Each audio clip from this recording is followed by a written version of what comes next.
तो साइंटिस्ट आगे देखिए अब अपनी एक्सरसाइज 10.3 का 20th क्वेश्चन है। 20th क्वेश्चन की स्टेटमेंट देखिए, इसने बोला है find the area bounded by the ellipse. आपको एक इलिप्स की इक्वेशन दे रखी है, X square upon A square plus Y square upon B square is equal to 1। ये आपको एक इलिप्स दे रखा है, ठीक है। और इसका एरिया आपको कहाँ से कहाँ तक निकालना है, and the coordinate X is equal to A E and X is equal to 0, यानी कि एक्स इज इक्वल टू 0 से लेके ए ई तक आपको इसका एरिया निकालना है। Where B square is equal to, ये वैल्यू दे रखी है, इसको छोड़ो। इसके अंदर आपको पता है ई की वैल्यू क्या होती है, ई इसेंट्रिसिटी होती है। तो आप ना इसके अंदर डायरेक्ट नोट कीजिए कि आपको जो फंक्शन दे रखा है, यानी कि एक इलिप्स की इक्वेशन दे रखी है। इलिप्स की इक्वेशन दे रखी है X square upon A square plus Y square upon B square is equal to 1। आपको ये इक्वेशन दे रखी है। तो देखो इस इक्वेशन के अकॉर्डिंग ना आपका इलिप्स कैसे बनेगा, और इसने साथ में बोला है कि आपका जो ए है वो बी से ग्रेटर है, यानी कि आपका जो इलिप्स बनता है ना वो एक्स एक्सिस के अंदर बनता है। आपका ये इलिप्स बनेगा। यहाँ पे आपका देखो 0 है, यहाँ आपका ए होता है जो वर्टेक्स होता है, जहाँ पे जो एक्स एक्सिस और वाई एक्सिस को टच करता है ना वो आपका ए हो जाएगा, और वाई एक्सिस जो टच करता है ये आपका बी हो जाएगा।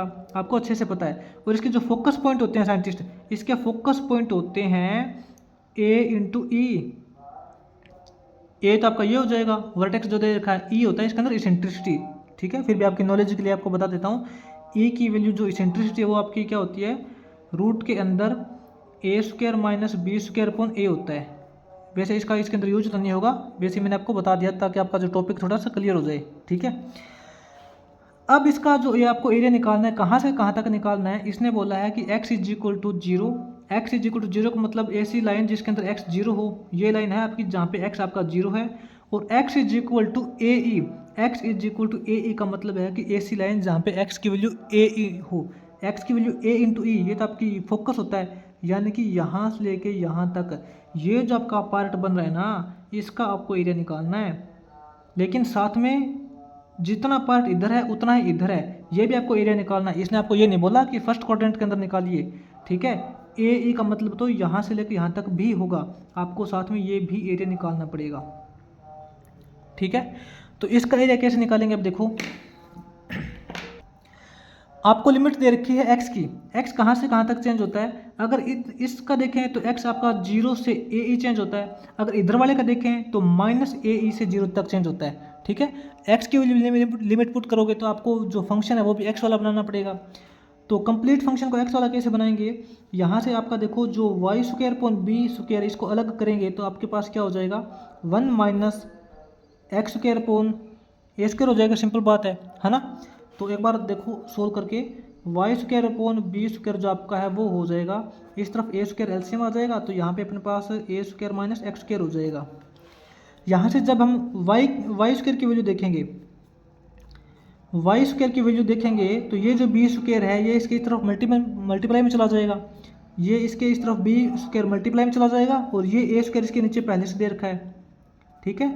और आपका अंदर क्या है, A square minus X square है, ये वैल्यू है। आप y की वैल्यू निकालोगे, y की वैल्यू निकालोगे तो इसके ऊपर स्क्वायर रूट लग जाएगा, सीधी सी बात है, स्क्वायर रूट लग जाएगा ना। स्क्वायर रूट लगेगा तो बी स्क्वायर का स्क्वायर रूट करोगे तो b हो जाएगा, ए स्क्वायर का स्क्वायर रूट करोगे तो a हो जाएगा, और इसके ऊपर आपका स्क्वायर रूट लग जाएगा, रूट के अंदर A square minus X square.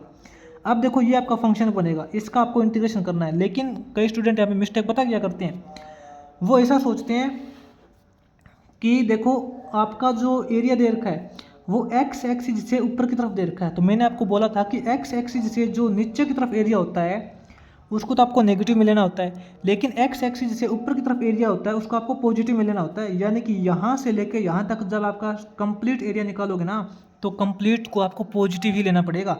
यानी कि लेकिन इनकी लिमिट अलग अलग हो गई। यहाँ से लेकर यहाँ तक देखेंगे तो यहाँ तो x की जो लिमिट है वो x चेंज होता है माइनस ए ई से 0 तक चेंज होता है, और यहाँ से यहाँ चेंज होता है 0 से ए ई, लेकिन दोनों का जो फंक्शन है वो सेम है, ठीक है। ये नहीं है कि इस तरफ आपका जो y की वैल्यू पॉजिटिव होगी इस तरफ नेगेटिव होगी, नहीं। आप इस तरफ भी देखोगे तो आपके पास y की वैल्यू पॉजिटिव मिलेगी, यहाँ देखोगे तो भी आपके पास y की वैल्यू पॉजिटिव ही मिलेगी, नेगेटिव नहीं मिलेगी। तो दोनों के लिए फंक्शन तो आपका सेम रहेगा। तो आपका जो एरिया क्या हो जाएगा इसको लिखेंगे, यहाँ देखो क्या लिखेंगे, एरिया ऑफ शेडेड रीजन। जो आपका शेडेड रीजन ना, एक एक पार्ट का एरिया आपको निकाल के बताऊंगा अच्छे से। इसका एरिया निकालोगे क्या हो जाएगा, इसका फंक्शन क्या है, इसका फंक्शन भी तो सेम दे रखा है, है ना, क्या दे रखा है B upon A square root के अंदर A square minus X square. इसका इंटीग्रेशन करना पड़ेगा कहाँ से कहाँ तक, ये बताओ कहाँ से कहाँ तक आपको इंटीग्रेशन करना पड़ेगा, माइनस ए ई से जीरो तक। कहाँ से कहाँ तक, माइनस ए ई से जीरो तक। प्लस में अब इसका एरिया देखेंगे, इसका एरिया देखेंगे तो क्या हो जाएगा, फंक्शन आपका सेम रहेगा B upon A square root के अंदर A square minus X square, और इसकी लिमिट क्या है, इसकी लिमिट जीरो से ए ई है। अब देखो आपने एक आइडेंटिटी की थी, अगर आपकी लिमिट माइनस ए से जीरो और फिर जीरो से ए ई है तो इनको हम इकट्ठा लिख सकते हैं, क्योंकि इसकी जो अपर लिमिट है वो इसकी लोअर लिमिट है और दोनों का फंक्शन सेम है। तो देखो इसके अंदर क्या करेंगे,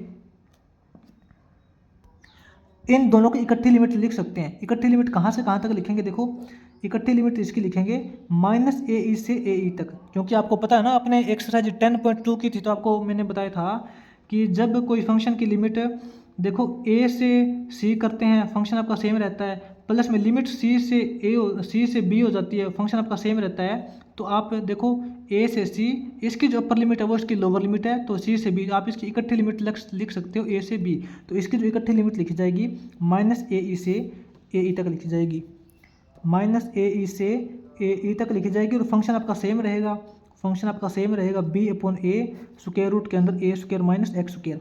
और आपने एक आइडेंटिटी और पढ़ी थी, आपने आइडेंटिटी ये पढ़ी थी कि जब आपकी लिमिट माइनस ए से ए होती है फंक्शन आपका एफ एक्स होता है, तो इसको आप इंटीग्रेशन कैसे करोगे, आप उसकी लिमिट बना दोगे जीरो से ए लिमिट बना दोगे और यहाँ पे 2 से मल्टीप्लाई कर दोगे, फंक्शन आपका सेम रहेगा।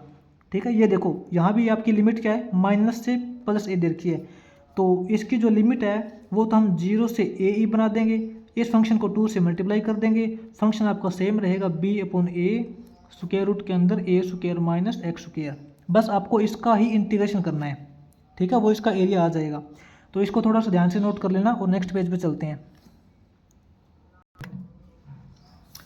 देखो आपके पास ये रिजल्ट आया है, ठीक है, तो इसका देखो बी अपॉन ए तो कोफिशिएंट आपका ये तो बाहर आ जाएगा, 2 पहले से दे रखा है, 2 बी अपॉन ए हो जाएगा, इसका इंटीग्रेशन जीरो से ए ई करेंगे, और साथ में देखो स्क्वायर रूट के अंदर A square minus X square दे रखा है। तो साइंटिस्ट आपके पास ना एक डायरेक्ट फॉर्मूला होता है, जब आपका इंटीग्रेशन ए स्क्वायर माइनस एक्स स्क्वायर होता है, आपने एक्सरसाइज 9.9 के अंदर किया होगा शायद, ए स्क्वायर माइनस एक्स स्क्वायर का जब रूट के अंदर दे रखा होता है तो इसका डायरेक्ट इंटीग्रेशन क्या होता है, एक्स अपॉन 2 रूट के अंदर same value A square minus X square, plus में यहाँ पे A square upon 2 sine inverse X upon A. अगर आपको फॉर्मूले क्लियर है तो आपको कहीं दिक्कत नहीं आएगी, ये फॉर्मूला डायरेक्ट यहाँ पे लग रहा है। तो देखो ये तो 2b अपॉन ए तो आपका कॉन्स्टेंट है बाहर, इसका इंटीग्रेशन क्या हो जाएगा, इसका इंटीग्रेशन हो जाएगा X upon 2 same value A square minus X square, plus में A square upon 2 sine inverse X upon A, X upon A. बस इसका इंटीग्रेशन हो चुका है। आपको इसके अंदर लिमिट पुट करनी है जीरो से ए ई, जीरो से ए ई इसके अंदर लिमिट पुट करोगे। ये तो देखो 2b अपॉन ए ये तो आपका कोफिशिएंट है, ये तो आपका हर बार साथ में चलेगा, 2b ए अपॉन तो आपका साथ में चलेगा। अब आप x की जगह ना ए ई पुट करो, तो यहाँ क्या हो जाएगा, ये तो देखो आपका x अपॉन 2 हो जाएगा, x अपॉन 2 हो जाएगा, ए स्क्वायर माइनस में एक्स स्क्वायर, एक्स की जगह ए ई पुट करेंगे तो यहाँ पे क्या हो जाएगा, यहाँ हो जाएगा ए स्क्वायर ई स्क्वायर हो जाएगा, प्लस में यहाँ अपने पास ए स्क्वायर अपॉन 2 है, साइन इनवर्स एक्स की जगह ए ई पुट करेंगे, ए इंटू ए पुट करेंगे, अपॉन में ए दे रखा है, ये हो जाएगा अपर लिमिट, माइनस में लोअर लिमिट पुट करेंगे, देखो एक्स की जगह जीरो पुट करेंगे ना तो ये तो जीरो हो जाएगा कंप्लीट, प्लस में यहाँ एक्स की जगह जीरो पुट करोगे तो साइन इनवर्स जीरो, वैसे आपको पता है साइन इनवर्स जीरो की वैल्यू भी जीरो होती है, ठीक है। तो बस इसको थोड़ा सोल्व करो, अपने पास क्या रिजल्ट आ रहा है, 2b अपॉन ए तो आपका टोटल के बाहर है, यहाँ से देखो अंदर ए स्क्वायर कॉमन निकल रहा है, रूट के अंदर ए स्क्वायर कॉमन निकल रहा है, वो ए स्क्वायर जब हम बाहर निकालेंगे तो क्या हो जाएगा, x इंटू ए हो जाएगा, और रूट के अंदर जो ए स्क्वायर कॉमन निकलने के बाद अंदर बचेगा 1 माइनस ई स्क्वायर, ठीक है। प्लस में यहाँ अपने पास क्या है, A square upon 2 into sine inverse, देखो ए से ए कट जाएगा, ई बचेगा, साइन इनवर्स ई बचेगा। अब ऐसा करते हैं, इनमें से ऊपर वाले में से ए कॉमन निकाल लेते हैं, ऊपर से देखो जब हम ए कॉमन निकाल, हाँ a/2 कॉमन निकल रहा है, यहाँ भी a/2 है, यहाँ भी a/2 है, तो बाहर तो आपके पास 2b/a है, अंदर से हम यहाँ पे a/2 कॉमन निकाल रहे हैं, तो अंदर क्या बचेगा, a/2 कॉमन निकालने के बाद यहाँ बचेगा x इंटू स्क्वायर रूट के अंदर 1 माइनस ई स्क्वायर, प्लस के अंदर a कॉमन निकालिए तो यहाँ पे a बचेगा, 2 कॉमन निकाल लिया है, यहाँ पे बचेगा साइन इनवर्स e, जो कॉमन निकाला है a से a कट जाएगा, 2 से 2 कट जाएगा, अपने पास बचेगा b into a sine inverse e plus में x इंटू रूट के अंदर 1 माइनस ई स्क्वायर। ये साइंटिस्ट इसका इंटीग्रेशन हो जाएगा, ठीक है। हाँ थोड़ा सा यहाँ पे ध्यान देना, जब हमने x की जगह a पुट किया ना तो यहाँ भी तो a होगा, x की जगह हमने a पुट किया था तो यहाँ भी तो आपके पास a होगा, और यहाँ से a फिर कॉमन निकाल सकते हो आप, ये भी a हो जाएगा, a फिर कॉमन निकालोगे तो आपका सॉल्यूशन मैच हो जाएगा, ठीक है। तो ये आपका 20th क्वेश्चन कंप्लीट हो जाएगा। इसके बाद में आगे जो अपना 21st क्वेश्चन है वो नोट करते हैं।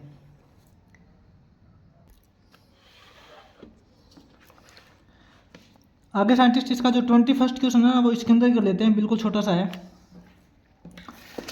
21st क्वेश्चन के अंदर देखना इसने क्या बोला है, स्केच द रीजन, हमें इसका डायग्राम बनाना है, ठीक है। और फंक्शन क्या दे रखा है 4x² plus 9y² is equal to 36। हमें इसका इंटीग्रेशन करके इसका एरिया निकालना है। तो साइंटिस्ट आपको जो फंक्शन दे रखा है नोट करना, फंक्शन दे रखा है 4x² plus 9y² is equal to 36। ये आपको एक इलिप्स का फंक्शन दे रखा है। तो सबसे पहले तो ये समझते हैं कि इलिप्स किस टाइप का बनेगा, इक्वल टू में 1 होना चाहिए, तो इसको 36 से डिवाइड करोगे, ये अपना हो जाएगा 4x² अपॉन 36 हो जाएगा, प्लस 9y² अपॉन 36 हो जाएगा, इक्वल टू 36 को 36 से डिवाइड करोगे तो 1 बचेगा। यहाँ तो अपने पास देखो x² अपॉन 9 हो जाएगा, x² अपॉन 9 हो जाएगा ना, और 9 को लिख सकते हैं 3 का स्क्वायर, प्लस में यहाँ y² अपॉन 4 हो जाएगा, 4 को लिखेंगे 2 का स्क्वायर, इक्वल टू 1। अब ये देखो x² upon a² plus y² upon b², इसको कंपेयर करेंगे अपनी इक्वेशन क्या होती है, इक्वेशन आपकी होती है इलिप्स की x² upon a² plus y² upon b² is equal to 1, ठीक है।